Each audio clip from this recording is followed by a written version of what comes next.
going live here. All right, we are live. All right. Yay. How's it going, guys? It's going all right. What is cracking in the sponsorship world? Well, I did line up a sponsor and got paid. Nice. I sent out a bunch of emails. So I'm looking at getting responses for that. Yeah, just ramping that back up, trying to reach out to as many folks as I can. So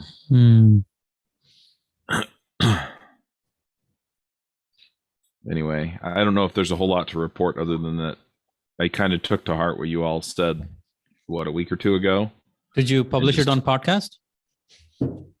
No, I haven't. And to be honest, I don't know how effective that would be. I guess I could try it, but I've tried doing that before and I haven't gotten a whole lot of results. So I keep kind of.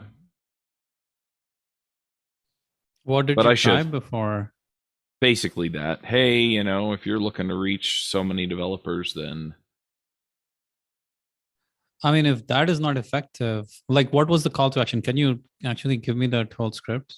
I would like to know, because if that is not effective, you're basically like, you're saying your listenership doesn't really have any sponsor in it. What do you mean? I mean, that is exactly your audience. Your audience is not responding to the core message of like, hey, do you want to get in front of these audience? Like, well, the people who listen to the show aren't necessarily the people who want to get in front of the people who listen to the show. I mean, there should be some overlap there. There should be some overlap. I'm totally up for trying it again. It has been quite a long time since I've done it, but I do. I don't remember the exact script, so I could try it again, and then we can just see what happens. But yeah, I'm not super optimistic that it'll work. Well, hold on.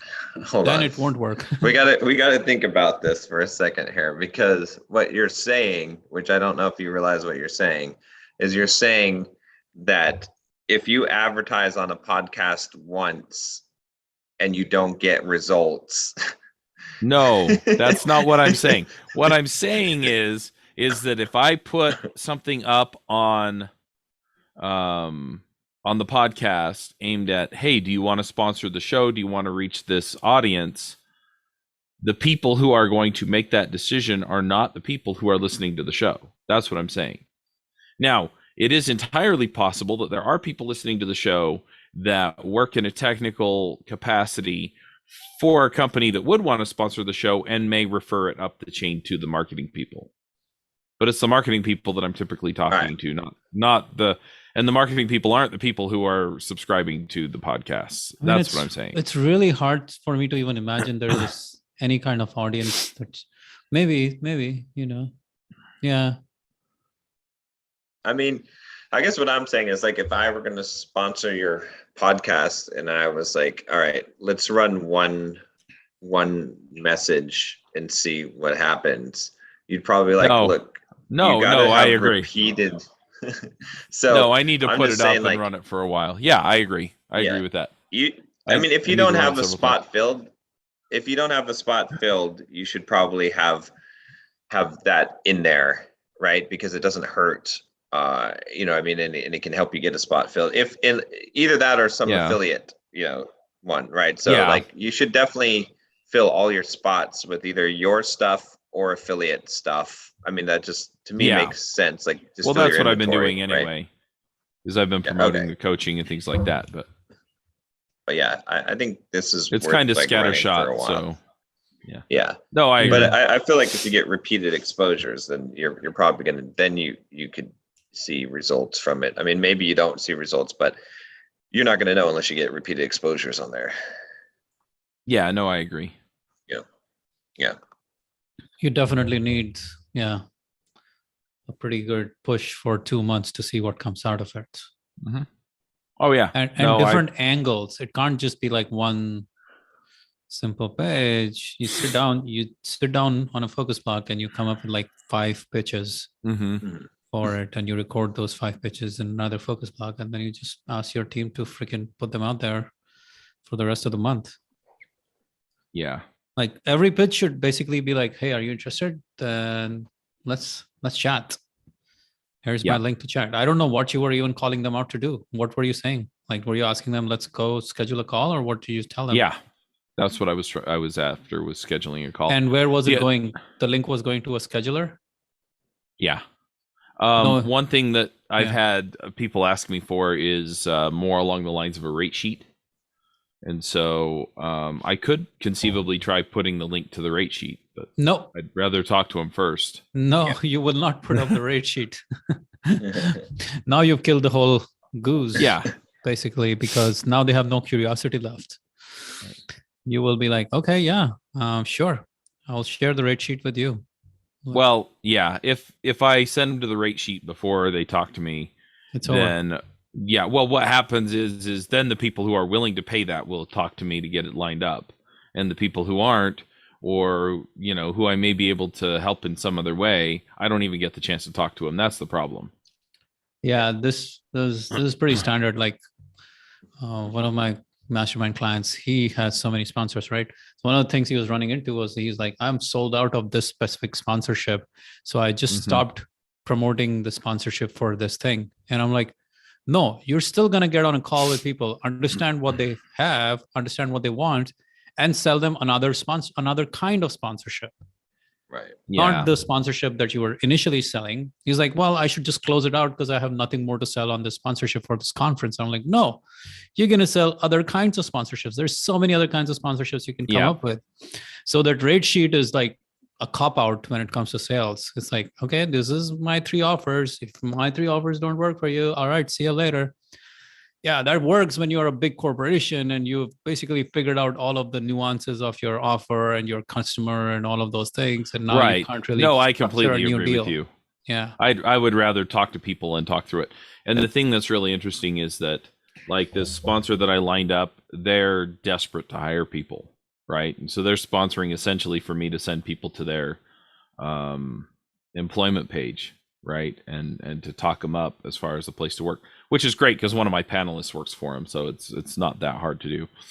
But yeah, when I talked to him, we talked through what they needed and then what it would cost, and that makes way more sense than to try and, oh, well, you're kind of a little different than this, and so we can't we can't find a way to help you reach people because it doesn't fit neatly into A, B, or C. Well, it turns out that D is something that really isn't that hard for me to do that will be effective for you to reach the people you want to reach.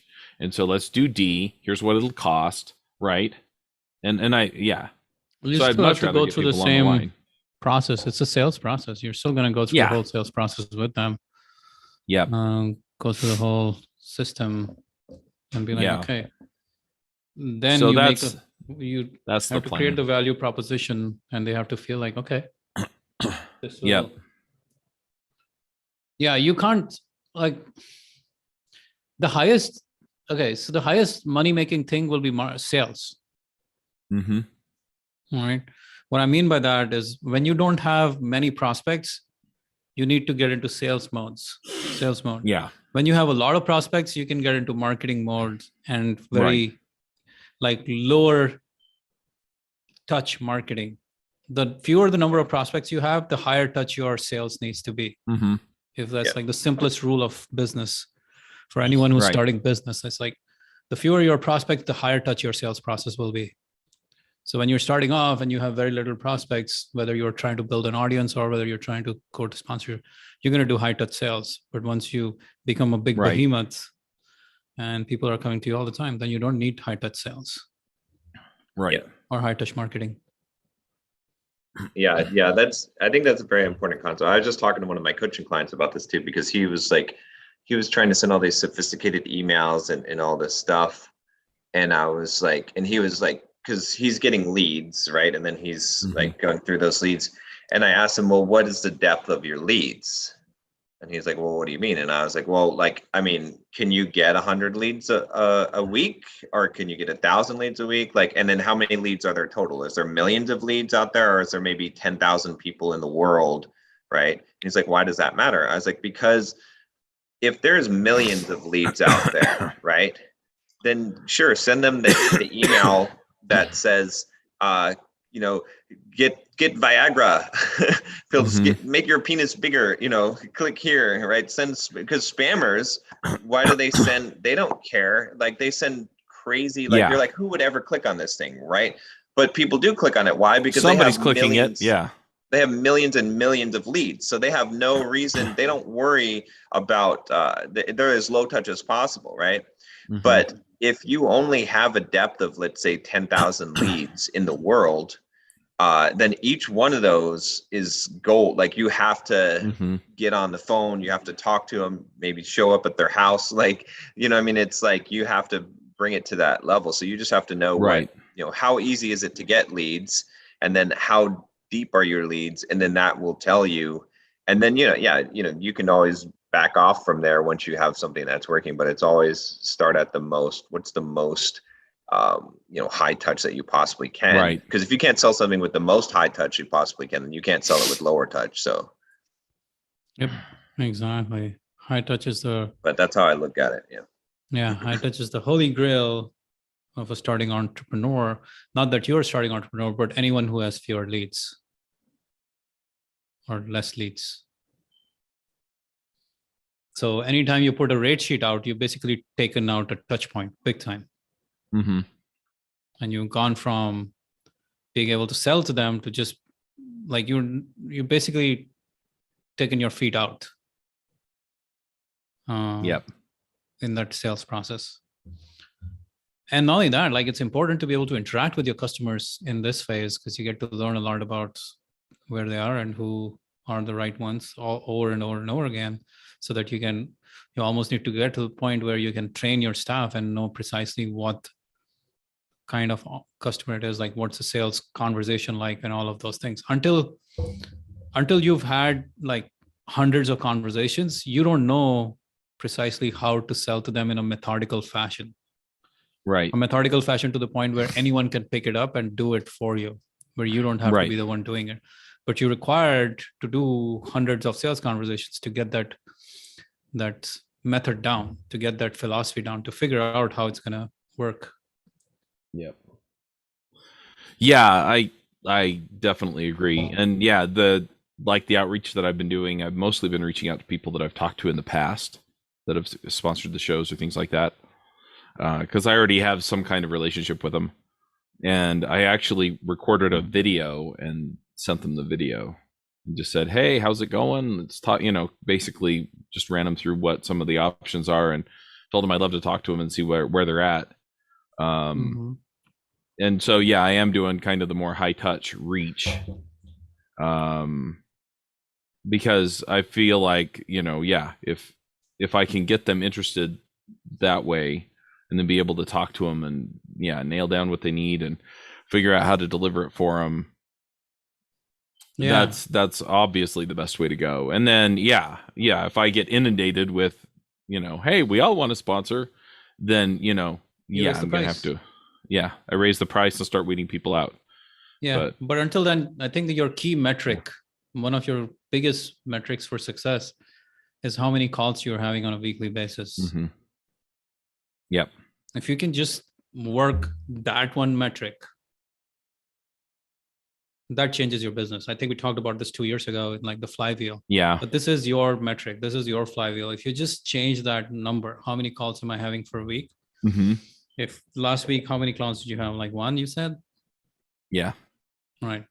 So there's no way in hell but I wasn't reaching out to anybody either. Exactly. I mean, at this point, I'm pouring it all in so that I can get this rolling, right? Because if I get this rolling, then everything else kind of changes with it, right? Because your challenge will be to stick with this for the next 3 months to make this happen, not start a new project in the meantime, because that can basically derail you all over again. Yeah, well, I've set some pretty aggressive metrics on outreach, so yeah, we'll see how everything kind of shakes out, but yeah, I need to be reaching out to, you know, I mean, my goal this week was 20, just because I started later in the week, figured out I really need to just hit this, but I'd like to be hitting basically 30, 40, 50 outreaches, cold, warm, however it is, because I know a lot of the players in the space these days, outreach, and just, get in front of as many of them as possible, and then hopefully be lining up the calls on the other end. Let me put it this way. Okay. Let's say that I said to you, I will give you $1 million if you can get 10 calls a week for the next 6 months. Would you be able to figure out a way to get 10 calls per week? Like, you can't miss 1 week. You have to get 10 calls every single week. At the end of 6 months, you're going to get $1 million. Yeah, I could probably figure that out. I wouldn't sleep, because that's but the I reality. could probably figure that out. Yeah, because that's the reality. Because I could almost guarantee you, if you can get 10 calls a week, that you will have $1 million business. Yeah. Right. I mean, that's not that unrealistic, makes sense. Right? That's no. Right. Check me on this. Right? Am I talking nonsense? Yeah. Let's take the whole numbers. Like, I really like it, because if you do it for 2 months, you're gonna have somewhere around 100 calls done. By 100 calls, if your close rate hopefully will go from like an abysmal 10% to probably 30, 40%, 30%, let's say. It's a really good close rate for a cold sales call. If you can get to 30%, 3 out of 10, you close them on monthly deals instead of one-time deals, which would be much more important, I think, rather than one-off deals. You close them on each of them on a deal of like, what do you think? 3K per month, 4K per month, 5K per month, something like that. It depends on what they're sponsoring, but yeah, I mean, if they're sponsoring JavaScript, what's the minimum Jabber, minimum they would get per month? Well, what's the minimum they would pay per month? Well, the thing is I have a sponsor right now that's doing JavaScript, Jabber, and a bunch of the other shows, and they're about $3,000 a month right now. That's doing monthly, but they're doing 2 episodes of each of those shows per month instead of all 4. So let's just say 3,000 per month. Yeah. And if I get 5 or 6 of those, then I at least have all my expenses covered, right? Yeah. So if you get to the point where, like, at 1,500, like in the next 6 months, you've gotten, 250 calls, 26 weeks, 260 calls, and you close 20% of them, that would be 50 deals closed.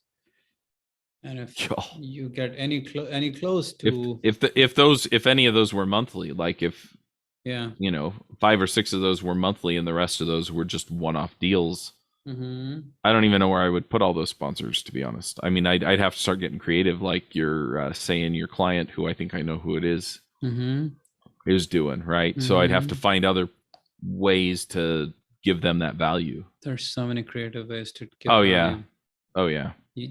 That's the thing. Like, until you are in the sales and offer making mode, like, we take the lazy path to marketing and sales, but as the early stage entrepreneur, the lazy path to marketing and sales is the death of business.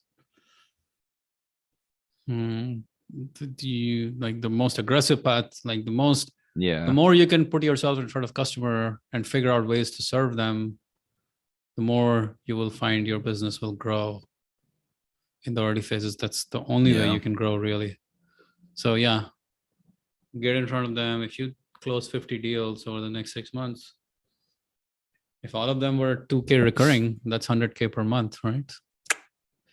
I guess that's what John's talking about, right? $1 million business. I mean, there's a real pathway. Like, you were all at 2K a month and you sold 50 of them. I mean, you give or take this and that and all of those things, like recurrings and churn and renewals, but still, realistically, that gets you to 100K a month at that point. Maybe even if you didn't do it for 6 months and it took a year to get there, those numbers are still pretty rock solid, what John's saying. Yep.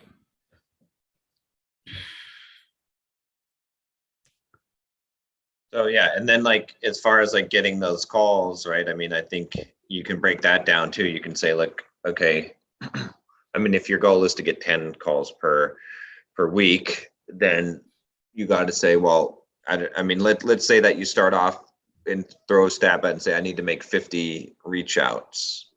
So then you just sit down at the beginning of the week and you say nothing else happens until 50 reach outs are done. Right. That's it. Then you've done your work. And maybe when you do 50 reach outs, you only get like 6 calls or 8 calls or whatever it is. And so then the next week you jump it to 60 reach outs. And then the next week you jump it to until you get to that metric. And there you go. Well, the other thing is what I'm looking at is, I mean, I could basically just do that on Monday. Like just Monday, just hit it and just I'm a little curious how it'll work over the holiday, but I figure those people will come back from the holiday and schedule something then. I don't think it's a deal killer. I just don't know that I'll get. You'll be surprised how many week or the week after. How many people you can are less busy, are not that busy, and you can there's always a way to offer a lucrative deal and say, we're all running an holiday promotion. Come schedule a call. Yeah. And now you get people on the holiday, right? Sales is one of those things. There's always like a creative way to sell that you are probably not doing right now, or market. Well, that you probably. And if I can give them a deal and get them in the door and get things rolling that way, I mean, then I'm piling up money to be able to have, more of a buffer, which is the other thing that I kind of need to be doing. So. Yeah. I think your challenge is, would you stick to this? By the way, talking of which, I know you said in the Prosperous Coach, he was talking about like giving them coaching sessions. So how's that going? Like, are people converting from that? Yeah, I did one this morning. Not really. I did one this morning, and so we just scheduled, because Prosperous Coach, you do 2 calls and you make the proposal on the second call. Okay. So I'll be making a proposal to him then. I have another call at noon today, and that is also, I think, a first pass. So what about all the previous ones you've done? So I have one scheduled for next week, the second call with him next Monday, Tuesday. Where is that? I know, but I think you've been doing this for a while now, right? For a couple of months. Yeah, and what happens is typically I'll get people in, we'll talk through it. They're really excited about what they can do. They want to, they're excited about continuing, and then the second they ask me what it costs and I tell them, then they tell me that they can't afford it, like every time. Okay. How many times have you done this now? Over the last few weeks, probably 4 or 5. Is the strategy working then? I don't know. I mean, the issue that I'm having is I'm trying to decide, do I lower the price? How much are you quoting them? I'm telling them that they can pay for 6 months up front for $4,500, or they can pay $1,000 a month. Yeah, here's the problem with whatever Prosperous Coaching thing that guy is teaching. He probably is a Prosperous Coach, and he probably makes it work. From what I can see is that it's very hard to paint a vision for the customer while you're also just solving the problem for them that they're coming to you for. You might have been like, okay, well, here's what we're going to do. You need to go launch a podcast, and you need to blah, blah, blah. These are the things in terms of launching a podcast. You need to have an outline.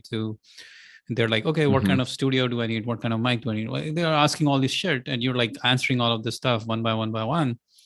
And now they're like, okay, I think I can figure it out.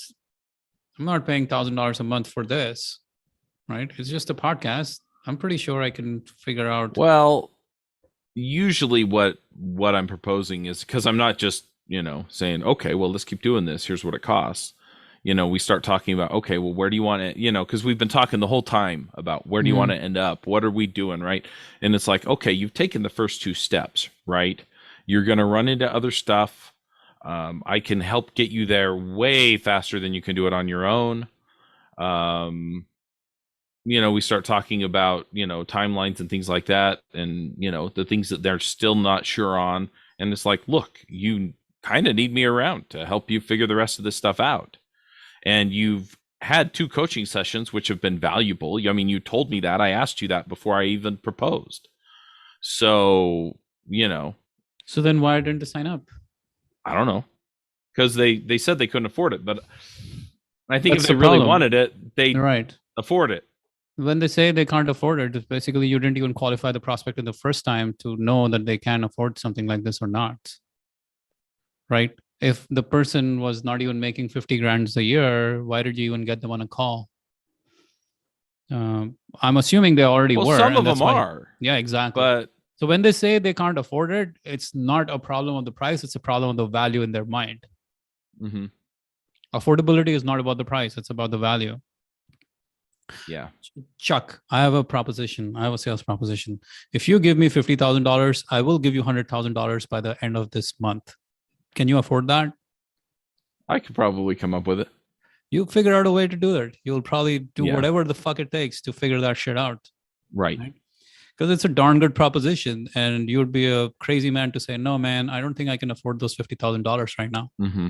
Yep. Right. So that's the level of clarity that your client has to have in terms of outcome for this sale to work. I bet it's not there. What they are thinking is, oh, okay, this guy helped me with this and that. Cool. All right, cool. They don't see, like, you haven't gotten them into a buying frenzy. You haven't gotten them into a phase where they're like, oh my God, shit, my life could transform as a result of working with Chuck. My life would be totally different as a result. Like, they have to come to that conclusion themselves. I gotcha. Yeah, that's true. You can't be selling them like, hey, your life will transform when you work with me. Then it's like, oh, you're trying too hard. Right. They have to tell you, like, this is the reason why they can't do it.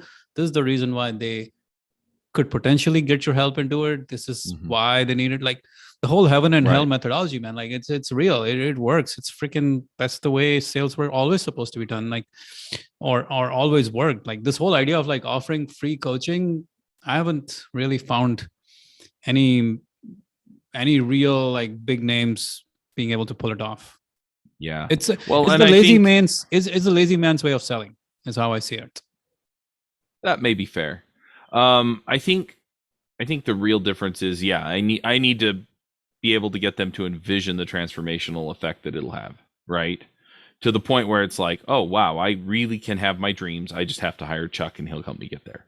Right. Yeah, but you don't need to go through the whole song and dance of call 1 and call 2 and all of that shit. Like, I'm just asking at the data. I'm looking at the data. I'm asking you, like, you've done 4. They're not, like, 4 is not a good enough number to know for truth. You will need to do 10 to probably know for real what it is. But with 4, you should at least be getting 1 at this stage. But maybe at 5 you'll get 2. Who knows? Or at 6 you will get 2, and that'll work. But yeah, I think transformation. If they don't see the transformation, there is no hope in sale. Yeah. Yep. If all they see is like, oh, you're going to provide me a solution. Cool. All right. You'll solve, you'll help me launch the podcast. Okay, good. But if they can't see themselves becoming a multimillionaire podcaster or a 6-figure income coming from, all their podcast efforts and this and that 3 years down the line, when they're sitting on the beach and sipping on mojitos and money is coming into their cart and to their bank account, until then, you haven't really gotten them excited enough to even get them close to the sale. Right. Yeah. You're just solving simple problems for them. Yep. Yeah. All right. Well, good luck on that one, man. I'm looking forward to the numbers on that because it's intriguing to me. I'm still not sold on this philosophy, but numbers will tell the truth, I guess, at the end of it. Yeah. What's going on, John? Man, freaking Kindle support is the most ridiculous thing ever. I had a book with Simple Program that I had listed on Book Baby, and I took it off of there and then tried to put it on my Kindle account. And oh my God, it's like as soon as I did that, like copies of the book showed up on Amazon. Like I don't even know how Amazon, like I guess they put used copies up and then they made them like the original title, like they assigned a number to it because there was no other title for it. And then for some reason the ebook was, so I emailed support so many times and they finally took down, I had to like copyright claim them. And then all these book suppliers are now emailing me saying, hey, why are you copyright claiming us? We're just selling used copies of the book. You need to retract it. And I still can't get the book. Now Amazon's like, we need proof that you're the rights holder of the book. So I send them an author agreement contract and they still say that's not enough. Oh, so I don't know what the heck to do. It's like, it's driving me nuts. And this is just such so painful. I even called them, got on the phone with them and explained the whole process. And these guys are just, I don't know. Amazon is horrible. Yeah. But yeah, I mean, other than that, I've got just working on trying to get caught up with everything and get things organized. Got my new person that's doing the kind of project management and stuff like that. So working on getting the training to get that. I haven't had as much time to focus on training them as much as I should, but I'll be working. You guys doing any New Year sales? I don't have anything planned at this point. I Christmas, really need to holiday, Christmas, New Year, nothing.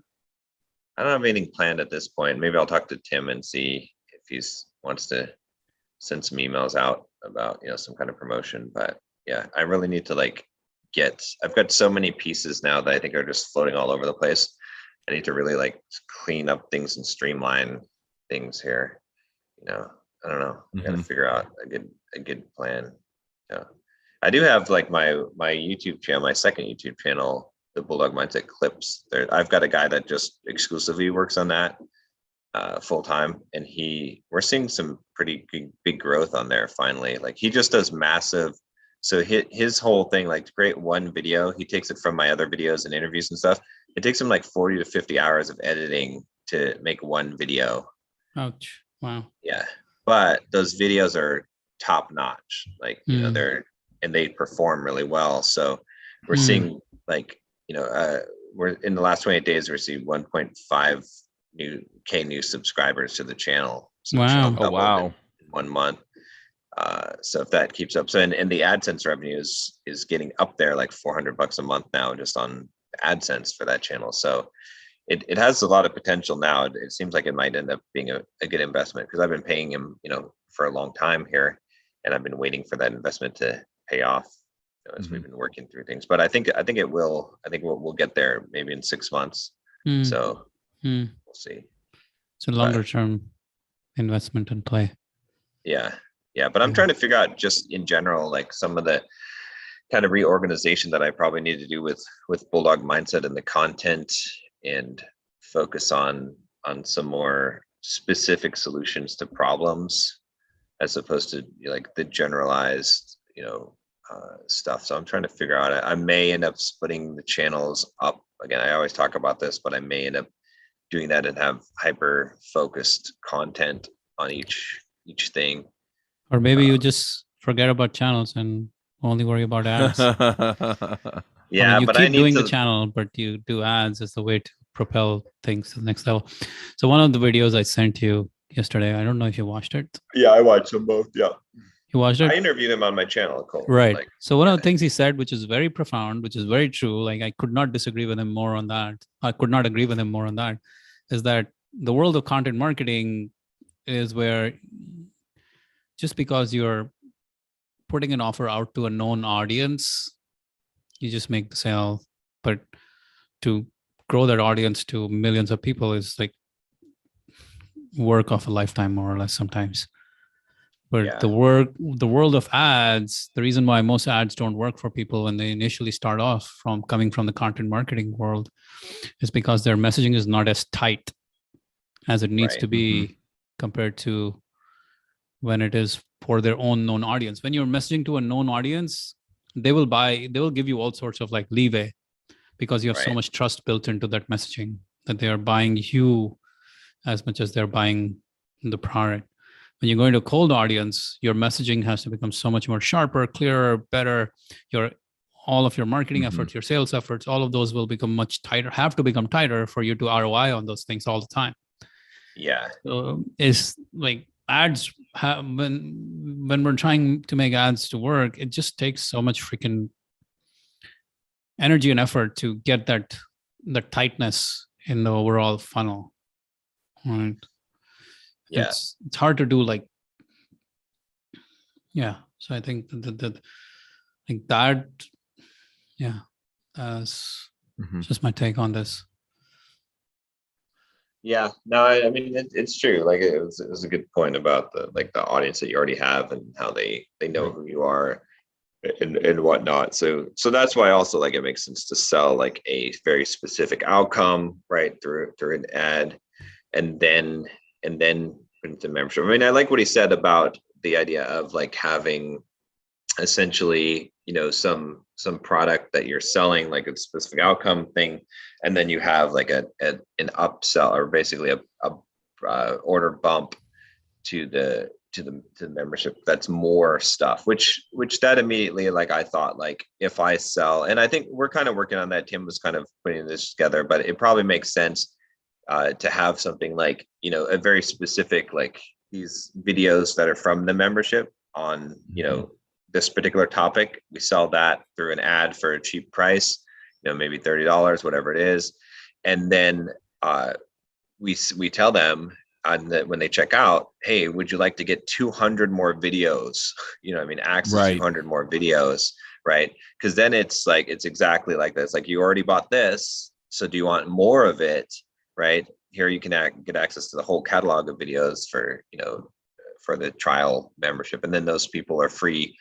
It's essentially free conversions to the trial. You're growing your membership for free, which makes sense, right? As long as you can convert on the front end and break even, and that's I think that's the challenge. But the more specific of an outcome that you have, the more likely that you're going to be able to do that, because it becomes sort of a no-brainer type of thing, and especially when it's a low price point, right? Because you're not really trying to make money on the front end. You're just trying to break even on the front end, and then get free conversions to the membership, which makes sense. I think that's, so I think maybe something around a $30 price point, very specific outcome, that could work.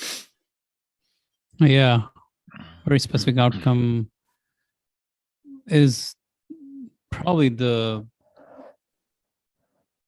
and that's where maybe Tim can do the job, but really the 0 to 1 work, you will be involved. Well, we've got he's put together this 5-day transform into a finisher framework, right? And so you guys are doing a challenge? I think we'll probably, when I run ads, we'll probably run this as some kind of a challenge. I'm not sure. I mean, but it's more of a specific outcome, right? It's like 5 days. But it's not. I mean, become a finisher is not an outcome per se. Well, it's as like an end result. It's more like it's beat procrastination, right? That's what it basically is. Yeah. But that's not really an outcome either. Yeah, I mean, if there was that's why I keep saying that's why I say you have to be involved in the creation of the offer and the fine tuning of the offer until you get it right, because I don't think the copywriter has the level of understanding. Like you're basically asking copywriter to create you a business. Well, I mean, I'm serious. He's using the content that we content is not business. Marketing is the business. You and I know that, right? The front end marketing is the real business. And anytime it's almost like content, anyone could have created that content. You know that. You could have hired 25 people on your back end, people are experts at that field to create that content for you as well. but selling the damn thing is the business. Yep. Yeah. So yeah. I don't believe the copywriter can, unless he has been selling his own stuff through Facebook ads and killing it on a low price. Like, what I'm trying to say is, this is the part you cannot outsource.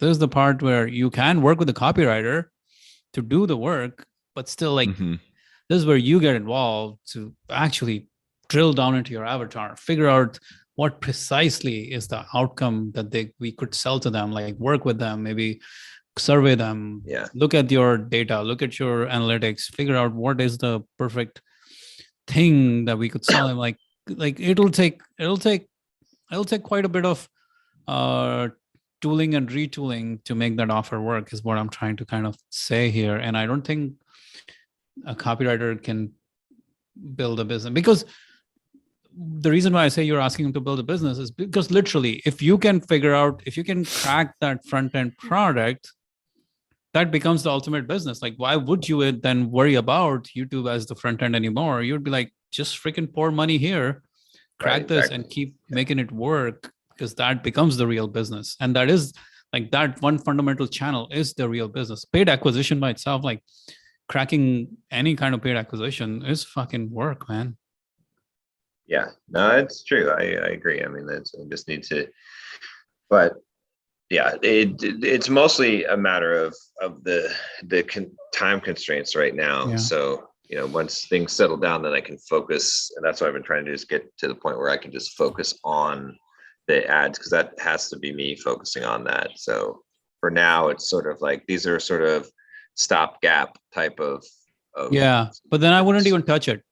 I wouldn't even touch ads. Like, if the only thing you could do is to have him do the offer, it's just not going to work. I say that not because I care about not because I know any specific, like, I'm not saying one copywriter can do it and another can't. I'm just saying a copywriter can't.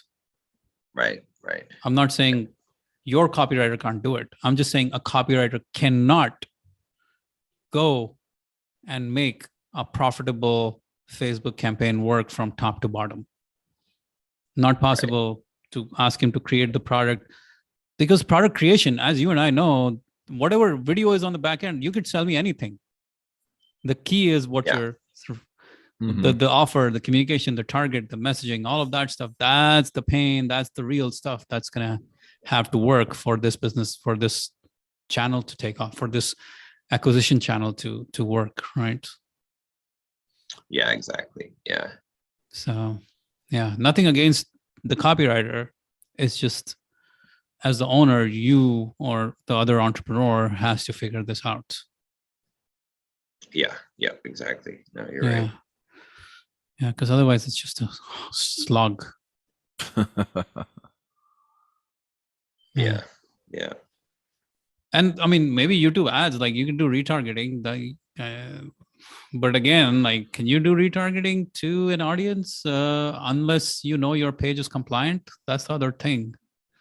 Like, you would have to make sure. Exactly. That's probably something your copywriter can do, make the page compliant and send YouTube retargeting traffic. That actually might be a good thing to get started. But to go cold, man, well, that's one thing, yeah. I mean, one thing, like I said, that we're looking at too, is, like I said, that when I did the quiz thing, right, that I did it on social media, that I got a ton of emails. And so, like, if we can run ads to that, then it gets around the compliance thing, because there's no compliance and you're not selling anything, right? You're just getting a bunch of people to your email list, and then from there you can do whatever you want to do. So that's one angle too that I'm looking at. So you guys were both boosting that post, right? I boosted that post. I need to do another experiment with it. In fact, maybe I should even just boost that post again, and let's see what happens. I'll do it right now. In fact, let me see, find the post, and then I'll track it here. Oh shit. Damn, that post got deleted.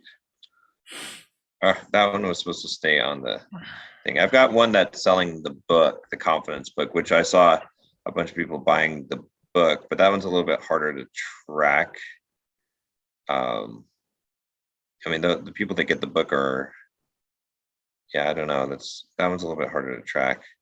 Like I have 13.2K views on the Instagram reel for the confidence book.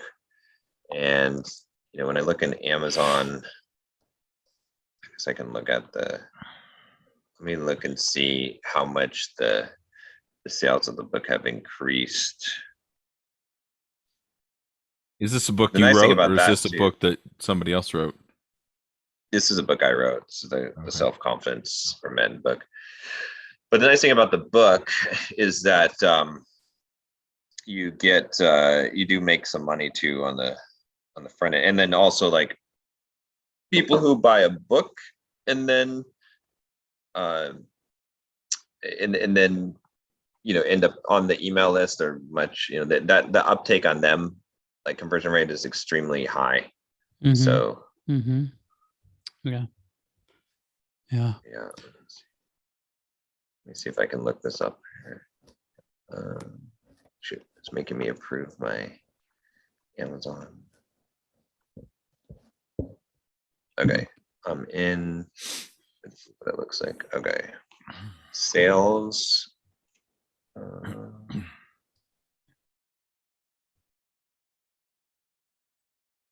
Oh, there's definitely a pretty big uptick here from December 15th. Let me make sure that coincides with when that post came out. The post came out on 2 days ago. So yeah, so the 15th. But it's not, I mean, it's like, okay, what happened on December 15th? There was ebook 10 copies order, paperback 2. Then on the 16th, there was 10 paperbacks and 2 ebooks. On the 17th, there was 7 paperbacks. So that is a pretty good amount of books that were sold. Like 30 from there. copies.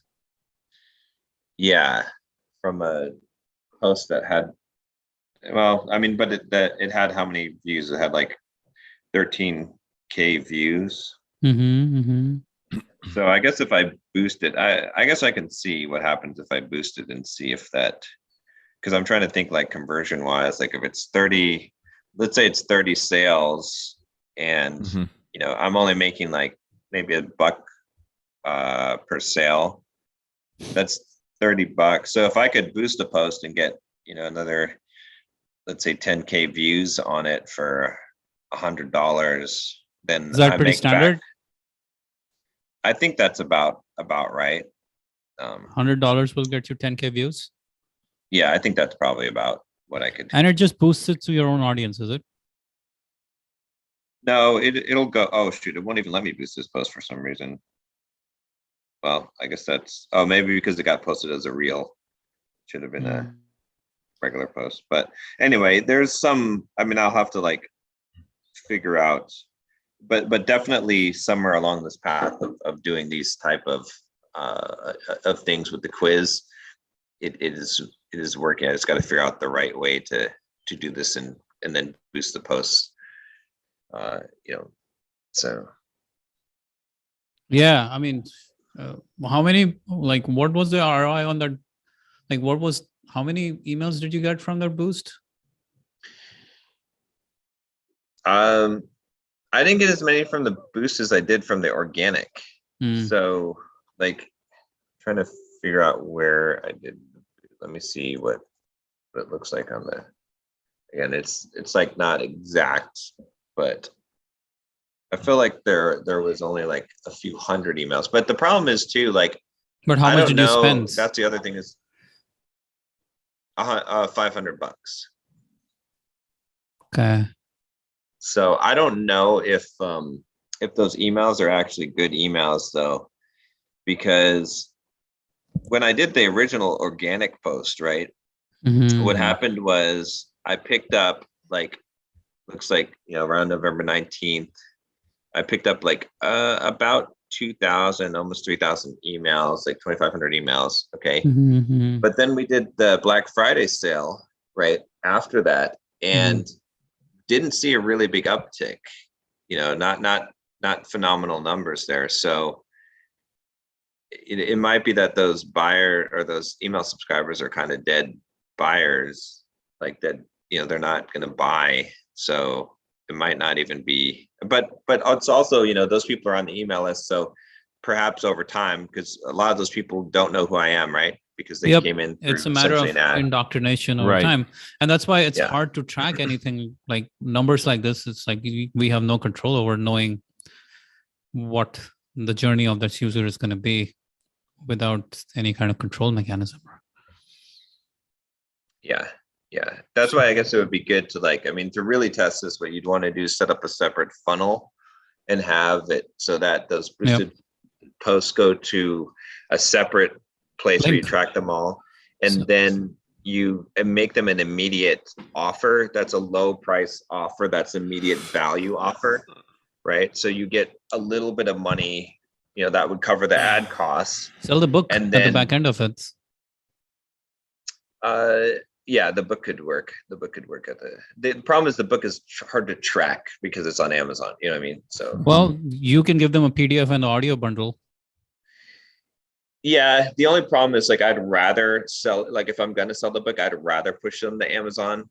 Right. Well, this is just a way to understand them. Again, so this is where you are you're trying to crack the code of how to get your paid advertising to work. So maybe sell the audio version of the book.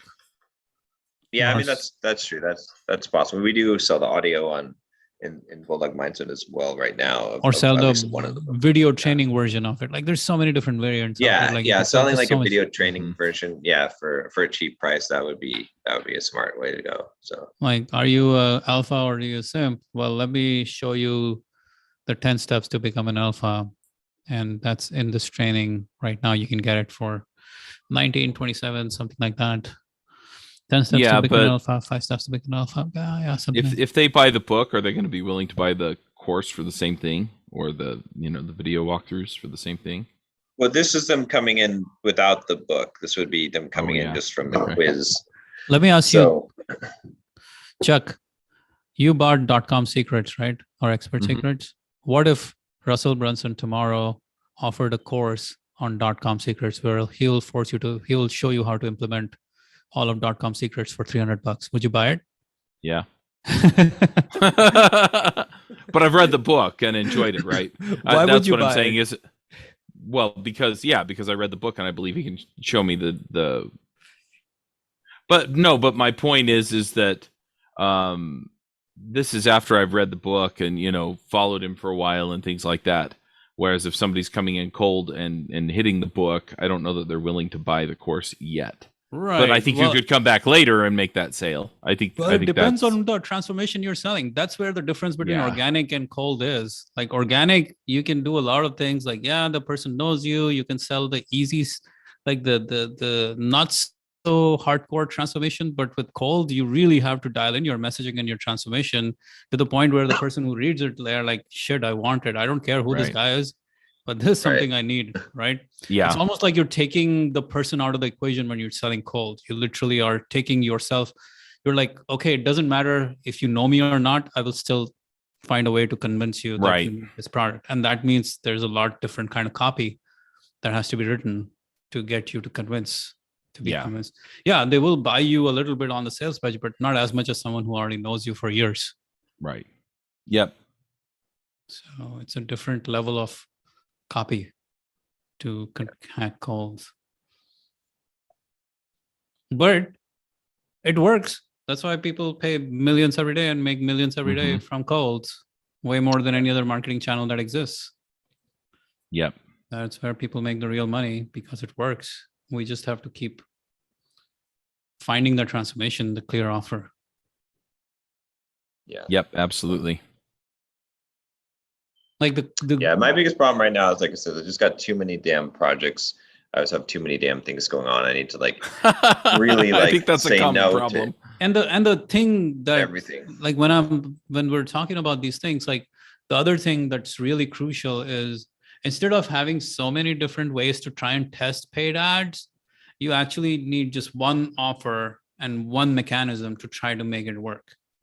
Because if you can figure out one offer and one mechanism and you can dial that down, that'll be so much easier and effective than having all of these different places where you're putting the money into paid, but you don't know what the real deal is. you're much better off like having one front end funnel that's for paid acquisition, and you just freaking hammer the hell out of it, and you keep improving it till you can find a way to work. Right? That is going to be so much more effective than. Well, and this is one thing that I've seen from Russell Brunson as well, is that he kind of put out there that effectively as he goes around, like traveling or goes about his day, if he sees something interesting, he'll actually whip his phone out and record what amounts to an ad for something that he's trying to promote or sell. And so then he's got all of these different messages that he can try out, right? And they're all pointed to one thing that he's trying to sell at the moment. And so what happens then is he effectively pays for enough ads on Facebook or whatever to where he can easily get a read on the one, and then he can move on to the other one and see if it performs better, or do a split test between two of them. And, you know, he's constantly trying new stuff to see if he can move up the chain, but it's all focused on the same basic offer. Yeah, the ad hooks is what he's basically talking about. He's constantly testing throwing the out new hooks Yeah. all the time, but it's still all probably going to one funnel away challenge, more or less. Most of the times, that's where he's sending traffic to.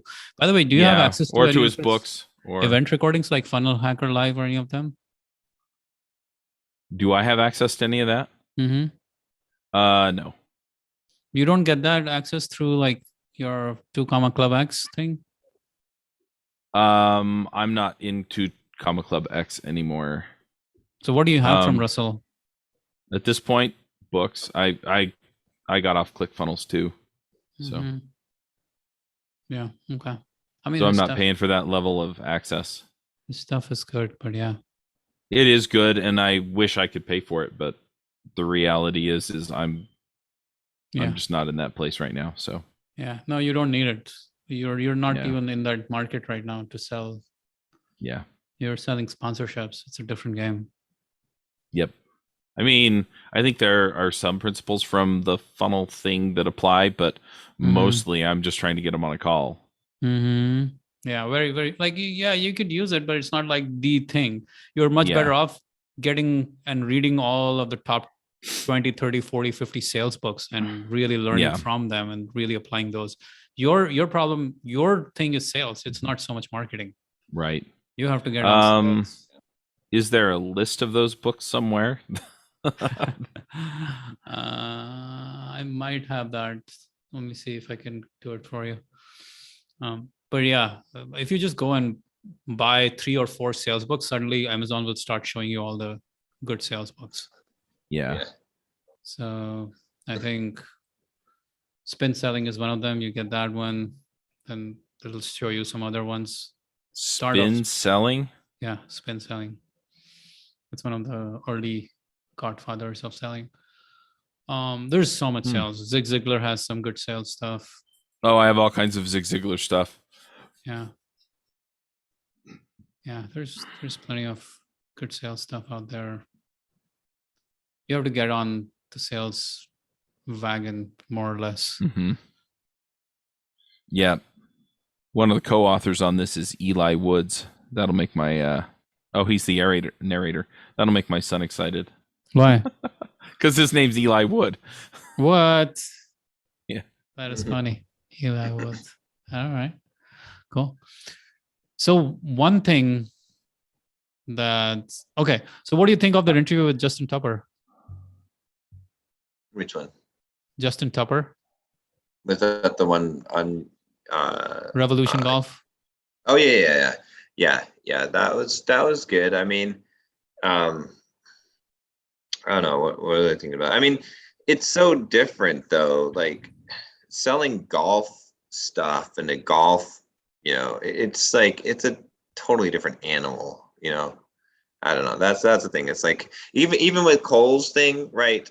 Okay, that it's a totally different animal again because you're selling like photography, like. You know what I mean? Like, yeah, it's so easy to succeed in those niches. No. Yeah. That's bullshit. It's not easy to succeed in any niche. That is bullshit. I will not let you say that. It is true though, especially when you have a very, very specific outcome there. No, it's like not easy to succeed in any niche. Transformation. You're selling something very, very specific. I mean, like to learn digital photography, a school for digital photography, you know what I mean, or golf equipment, or improving your golf game, you know what I mean? Like, yeah, those it are is very, not very easy to succeed in any niche. Please take I'm that not saying statement it's back.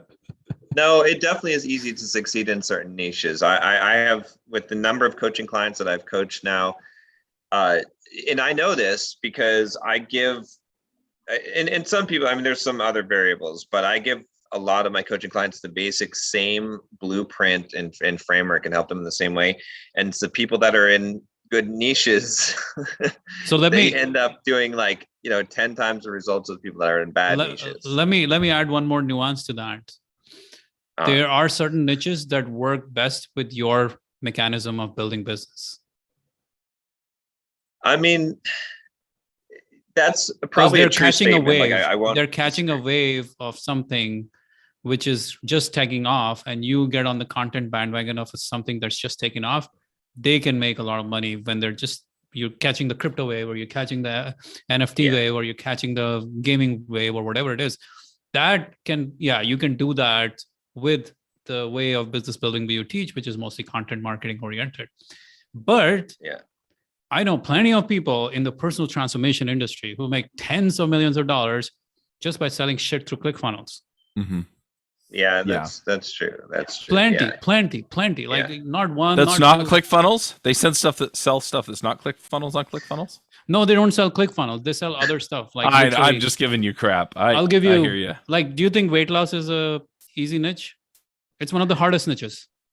It's hard because of competition, and it's one of the hardest freaking niches. Well, and it's hard because people don't trust people who are selling the stuff anymore. Anything. Nobody trusts anything anymore, right? It's one of the hardest niches. So competitive, so fucking brutal.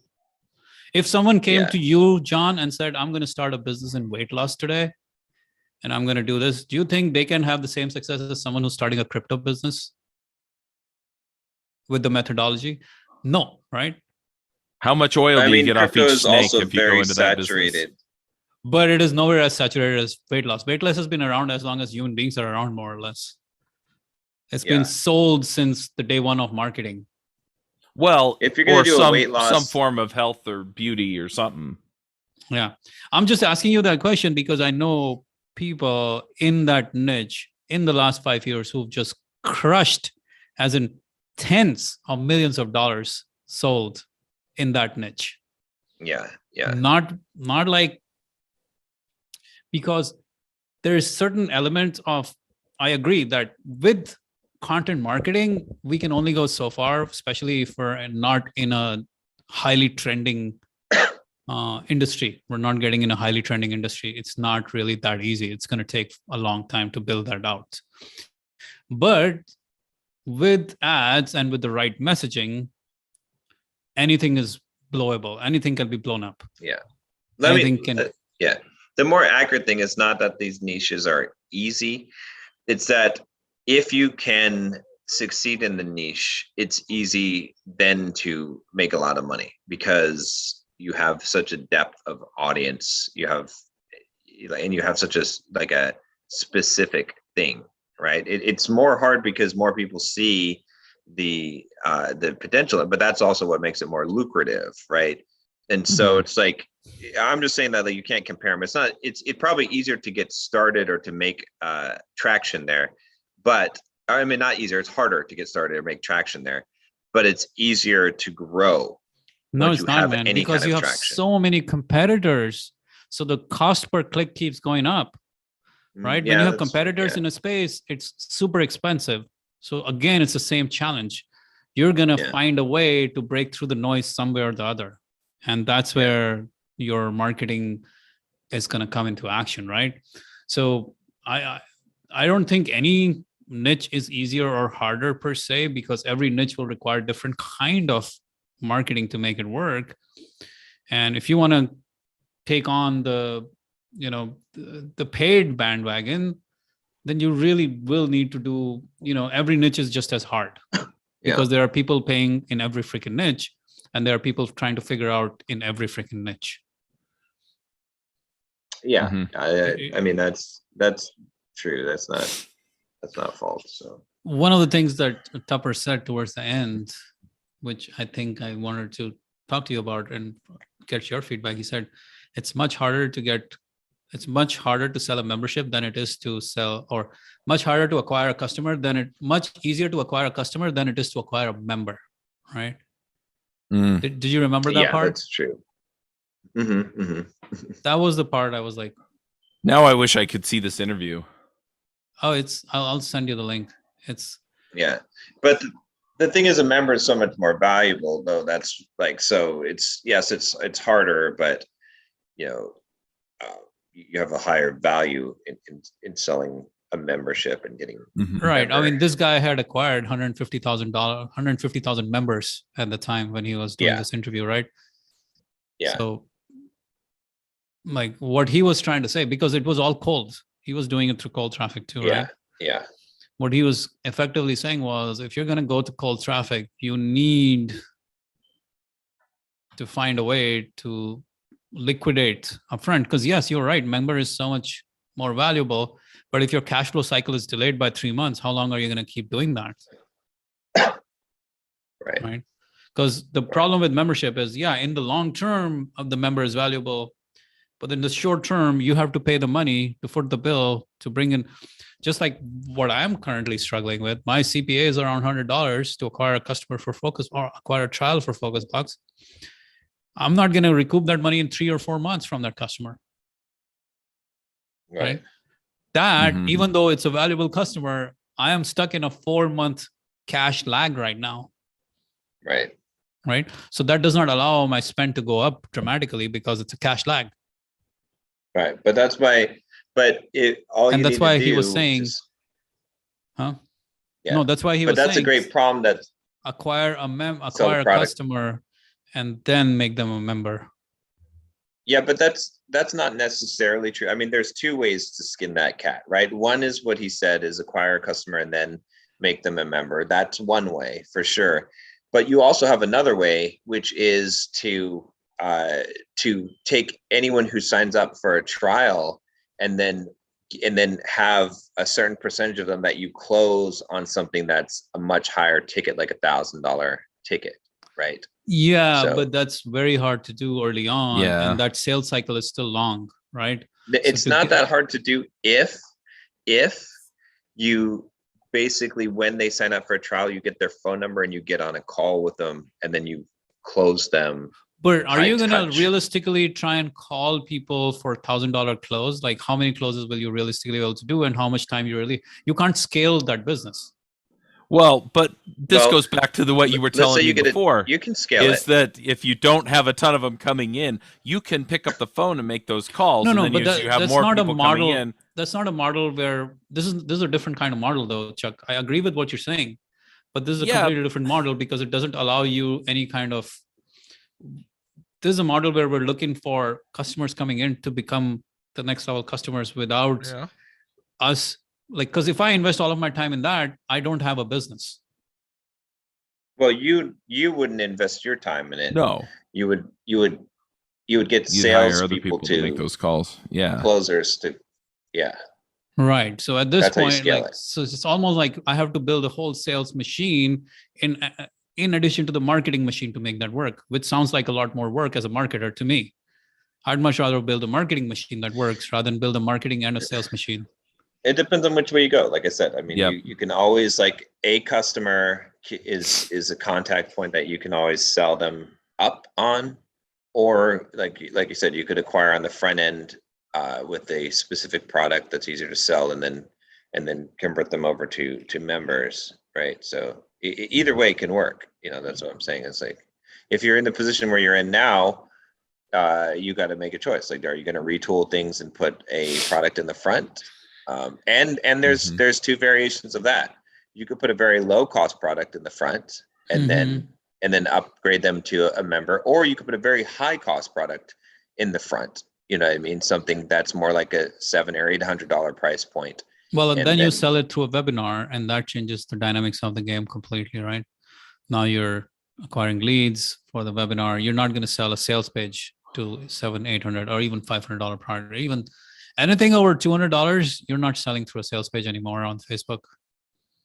I mean, you can if you sell it through payments, but then you're kind It's the of back same in that as I getting mean, it makes your monthly. cash flow not as crunched, It's because the it's your same thing, first because payment. getting someone on monthly versus getting them on payments, like people's payments fail, people's renege on their Yeah, of deals and course, you're gonna promises, have and to it's the deal with that. same. Yeah, So yeah, that yeah, doesn't really get us closer to that end goal. But the game, like, it's figuring out, and what I'm struggling with right now, I'm actually building a webinar because I want to do it at least for my list, and who knows how it'll go with Facebook ads, but I want to do it on my list. I want to do a couple of webinars before the end of the year, maybe a few of them, see how they convert, and maybe even send them to my daily accountability offer instead of Focus Blocks offer initially, because that's like a $2,000, $3,000 a year offer. Right. Yeah. So that one, yeah, is live daily accountability. I told you guys, right? That's the other backend product to Focus Blocks. Yeah. Yep. I still think what we talked about before for you would work best is having like a challenge or some kind of $500, $600 challenge is also something I'm gonna do. Like, challenge is something I'm working on for next quarter, like, in the sense putting together a 7-day like productivity challenge for the week and getting people to use Focus Blocks during that challenge of some sort. $100 challenge. And the key for me is if I get them to use it. If I can get them to use it, they'll become customers. Can I get them to use it is the question, right? So challenge is there, but $500, man, like, that's a product. Like, again, that's to be sold through webinar. We're talking $10, $20 leads, 25% show up rates, 5% conversions. Suddenly you're back to the same numbers, and you're like trying to figure out like a higher ticket product at that point, even higher ticket, to make the webinar numbers work. So yeah, it's going to be hard to sell this damn thing, much harder than I want it to be. Boy, that's the truth of anything that's worth doing or having is going to be a lot harder than I want it to be. But, I remember the first conversation I had with John. I called up John. I was like, hey, man, I have this idea. I'm going to do this. And John's like, dude, that's a great idea. And it's so simple. It's so easy. Like, anyone could buy it. It makes total sense. Like, such a cleaner product compared to like trying to sell real like info products and things like that. I think this will like sell. And I'm like, yeah, I agree. And here I am 6 months later. I'm like, damn it, it's one of the hardest things to explain and sell because it's so stupid simple. Yep. It's like surprisingly, like, people, like, I got on a call with one of our customers, and I always do that to understand what happened. Like, she's like, oh, I've bought all of your productivity products, but I never wanted to, like, I didn't join Focus Blocks. Like, she's been on my list forever, for 6 months, since, like, she's been getting my emails since May, and she finally bought in November, December, right? She's like, yeah, I didn't buy it because I didn't understand why I would just, like, why do I need to be on a call with people like it? I didn't get it. For 6 months, I didn't get it. But when you offered that deal, I was like, all right, I'll do it. I'll just give it a shot. And as soon as I jumped on a Focus Block, I was like, oh my God, this is amazing. And she's like, I literally got, in a week, I got 4 times the productivity of my last week as a result of working on Focus Blocks. And then she's like, my husband asked me, like, why are you paying this guy $33 a month just to get on a Zoom, like work on a Zoom? Like, that sounds so crazy. Like, this does not make any sense whatsoever. And she's like, no, it works. He's like, let me see who is this guy you are getting on the Zoom with. That's funny. So like, people don't get it until they jump on a Focus Block and they do it and they're like, oh, this is heaven. But that's why, like, what was supposedly so simple to sell has become possibly one of the hardest things to sell. Yeah. Well, that's why, like, again, look at this angle, right? Because you need a reason to buy new running shoes, right? Like you sign up for a marathon and now you need running shoes, right? So focus blocks is like running shoes. It's like a vehicle, like, but you need a reason, like, why do you need to buy this car? So if you sell something, like if you have a challenge or something where it's like, okay, you're going to start a business in 60 days. And what we're going to do is we're going to jump on these focus blocks together to make sure that you spend an hour each day working on this new business. I'm going to give you like the guidelines for how to do this, you know, the instructions on how you start your business, how you register your domain and all this stuff. And you're going to sit for an hour and we're going to monitor you essentially. Like, this is the tool you're going to use to do this and to make sure that you're focused on this business, right? You know, that could be it. Or you're going to write a book. Okay, how about this? You're going to finish get your, book your month's biggest project in a week. Challenge. I mean, that could work. It's the only issue I have with it is it's not as specific, right? Because they have to pick their project. But then people are working on different projects. But that's like the thing. Like, we don't, like, I'm not going to tell someone, hey, today you're going to write page 1 and tomorrow you're going to write page 2. No. But you're going to give them instructional videos that go with it that say, this is how you do this, right? You're going to start off, let's say we're doing a book, like you're writing a book in 60 days challenge. You're going to say, okay, this is what you're going to do. And you give them a step-by-step list of things of how they create their book, from creating the title to the outline and stuff like that. And then you're going to say, okay, you get on your focus block every day for 1 hour. That's all it takes.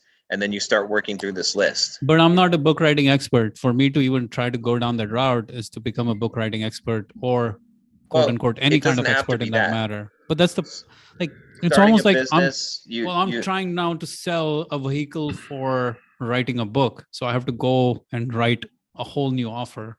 Imagine like writing a whole new offer for aspiring authors to write a book while my audience is entrepreneurs or working on their businesses. Okay. Yeah, I agree. There's a challenge to it, but it is so more specific. Like, think about, okay, take Nathan Barry, right? ConvertKit. Okay. He created ConvertKit. And then what he realized was that making just another email software company, no one was going to buy it. But then he said, let's make it for bloggers. And then he reached out for bloggers to do to build the kind of business. So he basically gave them a framework for his email marketing, the way that he sold his authority book and all that. And then that's how he got them into it. So it's the same type of thing. Like, you have to give them a reason they need to focus and use the focus blocks to get them in. And there's multiple ways. Like, one of them, like, what are the big goals that people have? They want to write a book. They want to start a side business. Like, if you have something telling them how to start a side business where they can make $500 a month, then, they'll gladly pay for that. And then you've got the instructions in there, and then they'll use the focus blocks to do that. There's probably a bunch of different. It's almost like angles. I'm going off of a tangent on a productivity, like the market I'm going after is productivity. And now suddenly I'm going on a different market altogether to sell productivity. And it becomes very complicated to even sell that, because I don't have a clear offer. I don't even know how to approach these people, because I've never written a book. For me to go and try to tell someone to write a book, I have to learn to write a book before I can even get into that process, right? So then it's like a whole, forget the book.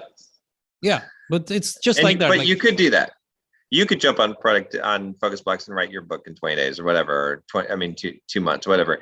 But forget the book. Business, starting a business. That one you're familiar with. That one you could certainly do. But again, like that would be so. No, I mean, selling that shit, like, I can't even, like, just the comprehension of that offer, like, it breaks my head just thinking that I would have to sell someone on how to start a business. I mean, do you imagine I'm competing with ClickFunnels at that point? Yeah, but no, not but, like, literally. No. Yeah, because it's the same. The end result is the same. Yeah, the vehicle is different. The end result is the same. 30 days to build a business. Basically, that's what ClickFunnels says. It's just too much. Like, trying to even go down the path is to build a whole offer for a whole niche audience. It's beyond comprehension. Like, it breaks my head just even assuming I could do that. Here's the thing. I think John is correct. I think you can find something that you can actually show people the power of focus blocks, and some of it is just going to be like case studies, right? So it's like, hey, we walked a whole bunch of people through this process and they got it done in, usually takes people 6 months and it took them 2 months, right? Let's look at it this way. Okay, I'm going to give another example. What's the best-selling productivity, or what's the best-selling product you ever sold on as an affiliate, Chuck? Probably last. Yeah, what Friday. Is the title of that? I don't remember. Double your productivity by 5 p.m. tomorrow. That's the title of the damn product. It's not magical. It's literally that is the title. Double your productivity by 5 p.m. tomorrow. It's sold. We've sold over $15,000 worth of it just from one simple podcast episode. $15,000. Yeah, but the difference is it's, hey, here's a walkthrough on how to do it, as opposed to here's a product that's going to get you there. I'm not saying that there's not a difference. I'm just saying that title is what sells. I can put whatever I want in that people title. Want that outcome. Yeah. People want that outcome. That outcome sells. Entrepreneur's Book Club is not an outcome. It does not sell as easily unless you're an entrepreneur. You want those books, and that's when you will come to that. Yep. But double your productivity by 5 p.m. is a damn outcome that it's as compelling how to get as more you can. Done. Yeah. It's a compelling enough offer that whether you are a software developer or you're a realtor or you're a business owner, you can buy into that concept and be like, fuck, okay, I can sell, I can buy that. All right, sorry, And John, not only that, you and I have sold. I've got to take off soon too, so. Sure. Okay, let me give you the big picture of what I'm thinking here. I had to answer this, but okay. So you're selling productivity, right? Okay. The problem with productivity is who doesn't need productivity? Everybody needs productivity. It's a huge circle. Everyone, right? Lawyers need productivity. Business owners, people that are writing a book, people who are at their job need productivity. Everyone needs productivity. Okay. So what I'm saying is that you're slicing off a piece of this, and instead of selling productivity, you're selling productivity for, like, why do you need productivity? Like that, no one needs to be productive for no reason. They need productivity for something. To get more stuff done. They need to be productive, right? So to that I submit the yes on. And no, because as I was just talking to Chuck, and to you too, John, we have sold double your productivity by 5 p.m. tomorrow more than any other course on your list too. Yeah, I get that. I don't disagree. People know that they need productivity, right? But they have it for a specific goal in mind. Some of them do, right? And people will buy generalized productivity if they're productivity junkies, which your audience is. And I mean, again, if you're selling productivity to software developers, they also that's specific. Even though you're not specifically selling a productivity course for software developers, because you're talking to that audience, they're like, yeah, we need productivity. But what I'm saying is that people need productivity for a specific reason. And if you can narrow down the reason and say, let's say writing a book is one reason, starting a business is one. So now what happens is that you have all these people that want to start a business, but the biggest thing that's stopping them from starting a business is productivity, because they can't sit down and do the work. They're lazy, they procrastinate, whatever it is, and they don't know exactly what to do. Right. And so, they can find something from other people on the internet that will tell them what to do. They can buy courses on that. That's fine, but it's not going to solve their real problem of actually doing the work. You're solving the real problem of actually doing the work. Right. Okay. So how about this? I will partner with you on this. Okay. You show them how to build a business. I'll provide the back end of the focus blocks for it, and we'll together sell a bundle. Okay. Sure. Okay. As I just take on a new project when I'm not supposed to take on any more project. I just no, you don't have to take on this project anytime soon. I'm just saying, with your audience, I actually can see that being a thing. You're like, okay, 7-day challenge to kickstart your niche and dial down your offer, dial down your business concept or business idea or something like that. Because if you have your early stage entrepreneurs, or even if it's a 30-day challenge, I can see that with your audience. I can see that this is as an add-on to other coaches who are doing the work to like be like, hey, I can provide the back end to your coaching. Well, wait a minute. Hold on. But think about this. Okay. Right now, when you run ads, right? Who you run ads to? Productivity junkies and entrepreneurs. Okay. So that's good. That's somewhat specific. But imagine if you ran ads to people specifically looking to write their first book, or imagine if you ran ads specifically to people who are looking to start their first business, right? That's so much more specific. The response rate on those ads would be so much higher, right? And so if that's what I'm saying, that's what I'm saying is like that would work so much better because it's so much more, because those people are like, right now, when you run your ads to people who are productivity junkies or entrepreneurs, they have to look at focus blocks and you have to convince them because they're like, I don't know what this is. I don't know why I want this or why I need this.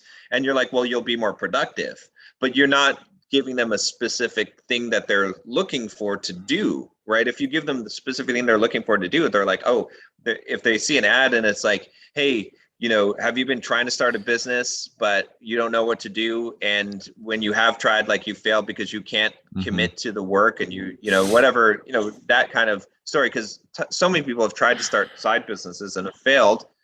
Dude, I'm telling you, like what the endeavor in that is, I am basically competing in the biz ops space with everyone who's trying to sell how to start a business. And the problem with a space like that is the lead costs are so high, the cost per impression, like the CPMs are so high that I'm now not the productivity. I'm not selling productivity anymore. I will have to sell $10,000 masterminds to show people how to build a business just to keep that funnel working, just to make that funnel work.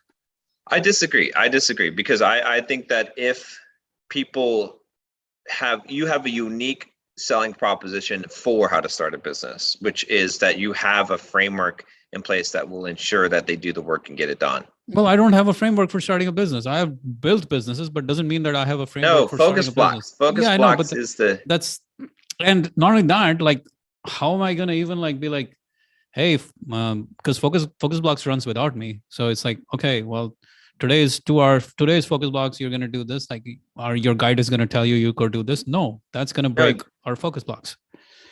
They're going to have a video. They're going to have instructions that is part of this package, and focus blocks will be part of that package. No, man, I can't even imagine like writing an offer for that. Like literally cannot imagine writing an offer to build a business. Like I cannot imagine writing a funnel, creating a whole funnel around this topic. Like literally you're asking me to create a new business right now. You're not asking me to create a simpler offer. No, I'm just talking about different funnels to bring people in for specific goals. You're selling the same thing. You're just saying, hey, you guys that are trying to write a book, here, you guys come in here. You guys that are trying to build a business, you guys come in here. Whatever your goal is, the way that I see it, more generic one of saying, whatever, let's find out what your goal is. It's almost like saying, don't ever write a book on productivity, only write books on building a business or getting thinner. Or what I see John saying is effectively you could do something like, hey, you're trying to write a book. Getting the focused time to get the book written is hard. So, here's a program to get so many focus blocks, right? So you spend 1 or 2 focus blocks a week outlining and 4 to 5 focus blocks a week writing. Or for the business, right? If you're a freelancer, it's like, look, you need to spend a minimum of 5 focus blocks, doing marketing. You need to spend at least 5 focus blocks doing, direct outreach selling. You need to spend, 30 focus blocks doing the actual work. I could see that as a framework. And then you effectively just sit down and say, here are some strategies that we have talked to experts about that you should try during these focus blocks to see what's effective for you. And then you're not selling a run your business course. What you're selling is, hey, this is how you're going to get all the stuff done that you need to be doing anyway. All right. You want to try it? Try it with your list. Try it with your audience. Make them an offer. Write up an email. All you got to do is write up one email and make the hook in it that about starting a side business. Mm-hmm. And talk about, and make them an offer in there. Say, talk about how you use focus blocks and how you have a system in place that will teach them how to start a business, and overcome the biggest obstacle with starting a business, which is not knowing what to do, but actually doing it and being productive in doing it. And that you're going to have a guide that you're going to give them, a starting a business guide that will give them the steps and show them how to use it, right? Just send that offer to the list. And then when people take you up on it, you can just come up with a very quick guide, just a simple thing. Again, I yes, there will be a percentage of audience that will take me up on that offer. There'll be a percentage of writers that will take me up on it. But to go out to cold audience and try to do this for real, it is like, I'm basically saying I am a business coach, not that I am selling productivity or a productivity based solution. I'm actually changing what I'm selling, and I'm changing the proposition, the value proposition. I'm basically in the customer's mind. Yeah. Coach. I'm not like, this business of focus blocks is the customer is like, oh, I go there to learn how to build a business. Cool. No. Okay. Let me tell you why that's not true. Okay. All right. I got to go. Okay. See you, man. All right. Take care, Chuck. The reason why that's not true, I guess I should probably get going pretty soon here too. But the reason why that's not true is because if you look at the exact audience that you're advertising to right now, okay, every one of them that buys focus blocks, they aren't buying it to focus. I mean, they're buying it because they want to do something. No one's buying it just to like 100%. So they are already, like, you're already targeting entrepreneurs, and guess what they're trying to do? They're trying to start their business, or they're trying to run their business. Dude, most of them are freelancers running their business and starting the business all over the place. Like, we've got EO, we got multi-million dollar businesses, people running that, all the way to someone who's starting, and someone who's starting are not so much part of our tribe as people who are already making some kind of money. What I'm saying is each one of them already has a goal. Right. And that's why they're buying it. They're buying it because they have a goal. They're not buying it just to be just for a general purpose of productivity. So I agree. And that's what we have to kind of convey the message in a way that makes them realize we can help them achieve their big goal as an entrepreneur. Okay. So think of it this way. Okay, let's just take the circle of all the people you're advertising to right now. Okay. By the way, do you want to go to the gym right now? I'd much rather go and get it done over with. The only problem is I got to get, because I was planning on driving from there. Let's talk after real quick. But okay, all right. We're on live right now, so. Oh yeah. Hey, you guys want to come work out with us? Go to the gym. You gotta come on over. But okay, real quick here, and then we'll end it. You got the circle of all the people that you're advertising to currently, right? Okay, of those people, right, they have varying goals. Some of them already own businesses, and they want to, focus and expand on that. Some people want to start a business. Some people want to write a book. Some people, whatever goals that they have, right? Because you're targeting this big circle. Now, imagine that same big circle of people, but one of your ads says what their desire is, right? So you have an ad that says, I want to buy a book. It's same exact set of people. Will that ad hit them harder or less hard? You see what I'm saying? Because you're doing the same. That's exactly what Russell Brunson was talking about when he said, I have to set different hooks. Right. Exactly. You're right about that. That I will buy. I should go and run an ad to the authors and say, hey, you're having a hard time focusing. You can't sit down and write you have all the tools to write the book. You're just not sitting down to write the book. I have the tool to help you sit down and write the book. Go here. Right. That I agree with. That I agree with, because that actually makes it achievable. Like, that kind of talks to that audience in their own language and gets the work done for them. Like that, I agree with. Now take it one step further, right? I can't, because you're asking me to build a whole business around it, which I can't. Hold on.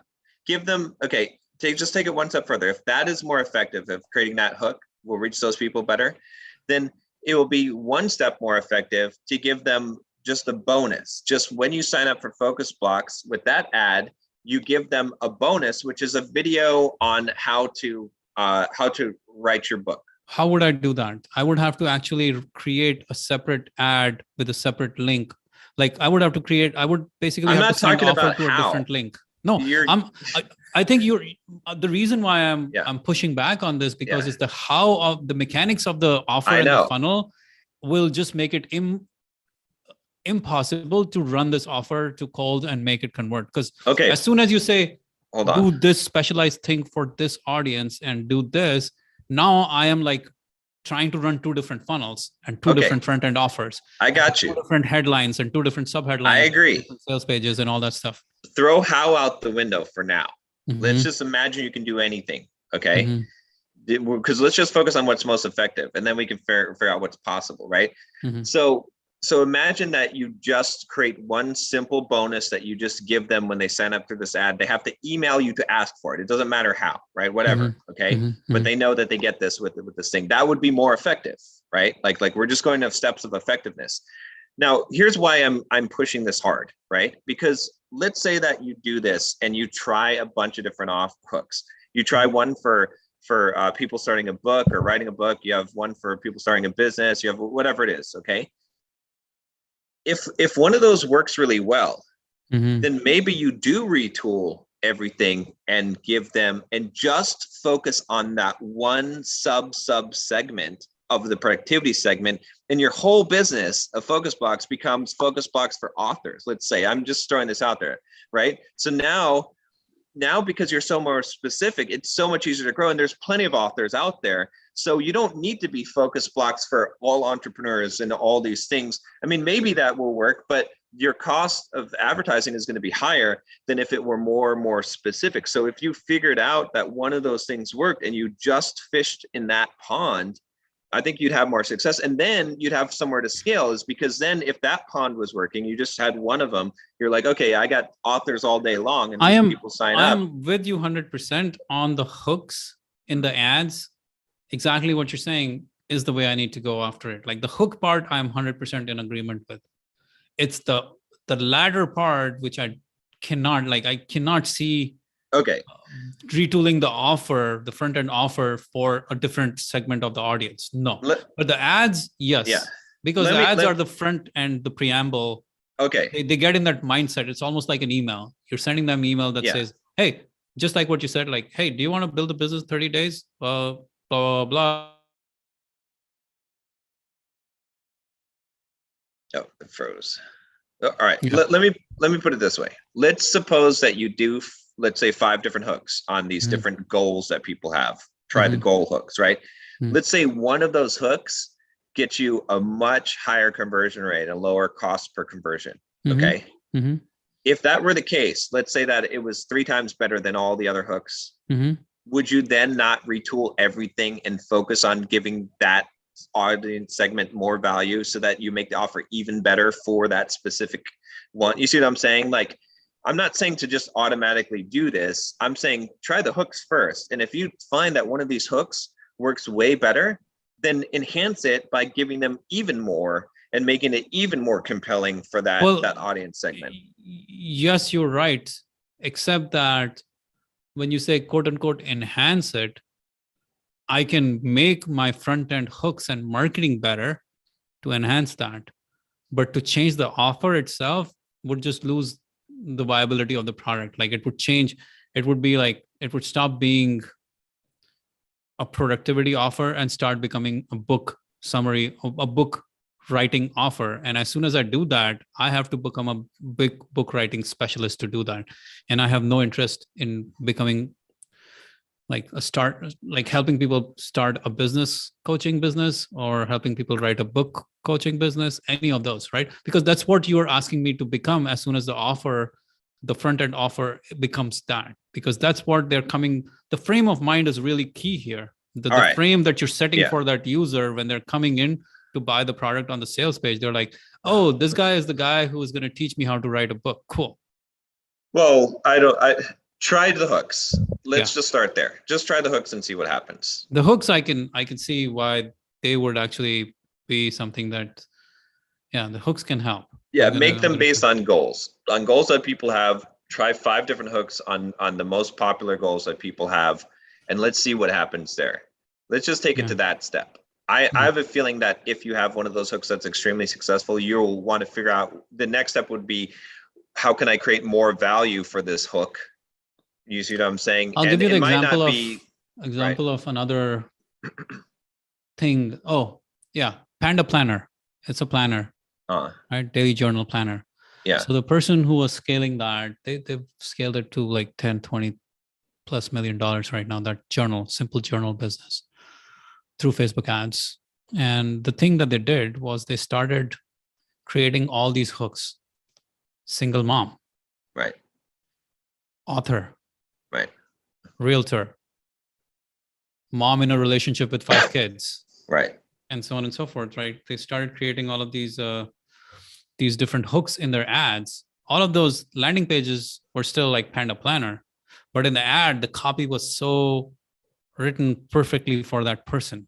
Right. Like a mom who loves Tony Robbins, or a mom who is in distress or something like that. And the copy was tuned for that person. So basically one of the things they were saying was like, we were able to scale because we literally went out to all of these different customers and were able to speak their language in the hooks.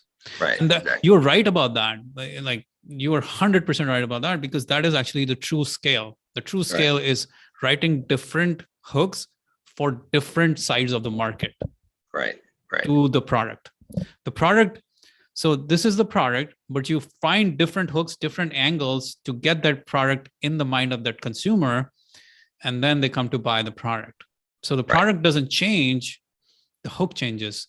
And that's literally, that's what we call horizontal scale. You're basically going after so many different markets to do that.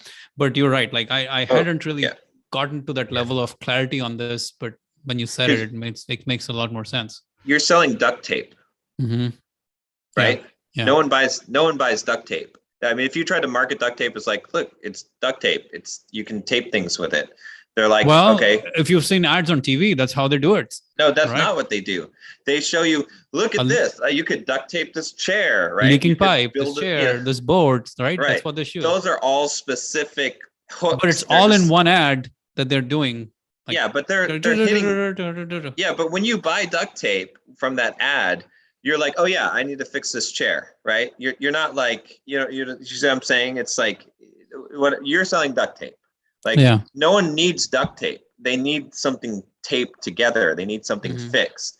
And so that's the thing, is like, if your angle is just selling productivity, I mean, some people are going to, like, productivity junkies will buy it, of course, because they already know the value. They already have the market awareness, the awareness level, product level awareness. Whereas I think if you come in with a hook, like, write your first book, like, this is, this is going to help you to do that. That's going to get you a better, just try it. Put those hooks out and let's see what happens. Write your book. Actually, I have a testimonial from an author. Yeah. She sent me an email. She said, thank you so much for Focus Blocks. It's because of Focus Blocks, a book that I was trying to write for two years. I finally got it done in the last 3 months, all because of Focus Blocks. And she's like, I want to include Focus Blocks in a testimonial or in my acknowledgements.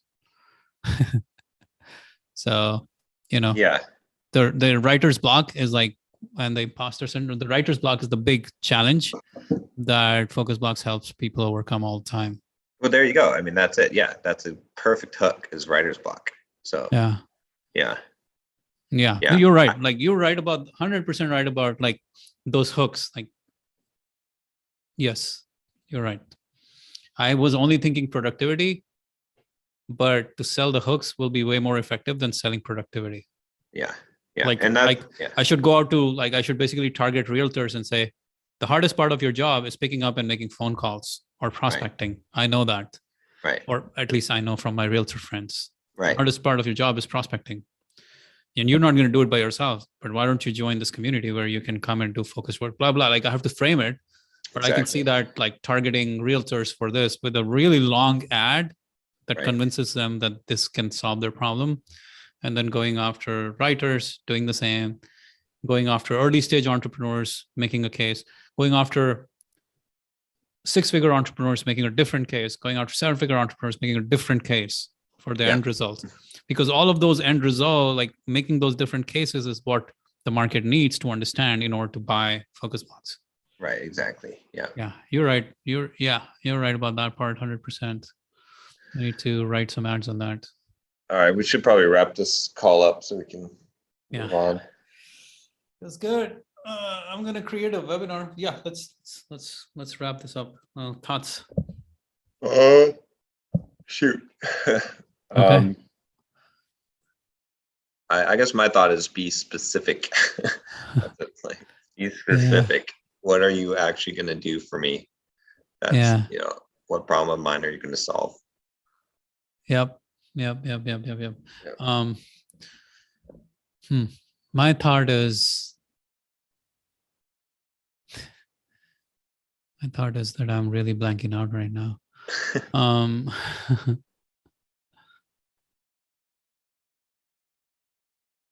Yeah.